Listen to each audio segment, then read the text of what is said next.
This is Matt Donnelly at the Sundance Wrap Studios, here with the Men of GOAT. We have, from the bottom to the top, Andrew Neil, director, Nick Jonas, and Ben Schetzner. Welcome, you guys. Thank you very much. Congratulations on the film. Lots of buzz around this one. There was, written a couple different interviews, he said there was a lot of tense, heavy things to do. I mean, the hazing rituals are no joke. The abuse is very real.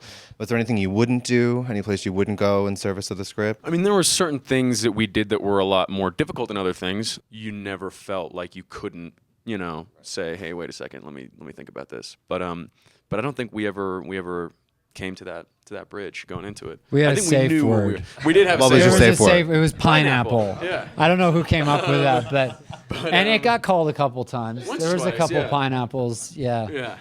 But I'd be like, that's not a pineapple. Nick, did you pull the pineapple, or was it Ben?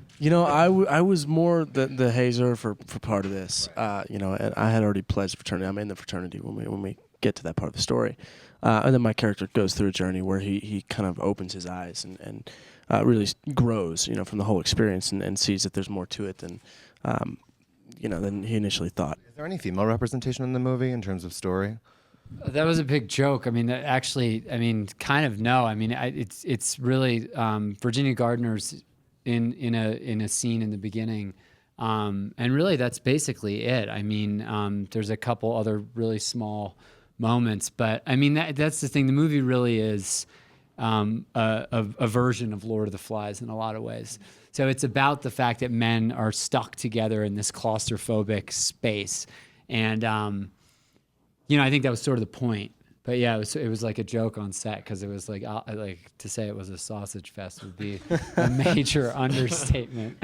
So, and there was also just tons of male energy, and all the words we were using, like what? Oh, pussy, bitch, like all that kind of stuff that guys, You're broing out. Yes, it was. I mean, that was what the actors had to do to make the movie. But James Franco, obviously a producer on this. What was your experience just with him and Rabbit Bandini and Smiles? Yeah. Okay. Well, he's also in the film. He makes a cameo in the film, and it's Please tell me it's some kind of pretty, frat leader. Pretty amazing. He's an alumni who comes back and kind of says he's going to have one beer, and it turns into a few more. He walked into the room. I won't tell you what happens, but he walked into the room with all these guys, and he started doing this thing that was not in the script, and I just remember sitting on the monitor like, oh my goodness, what is he doing? But I definitely didn't say cut and it made it in the movie. So well, to see the thing that James Franco does that we don't know yet. The film premieres tonight at 9 here in Park City. Congratulations! Thank you so much for coming by. We really appreciate it. Thank you so so much. much. Thanks, man.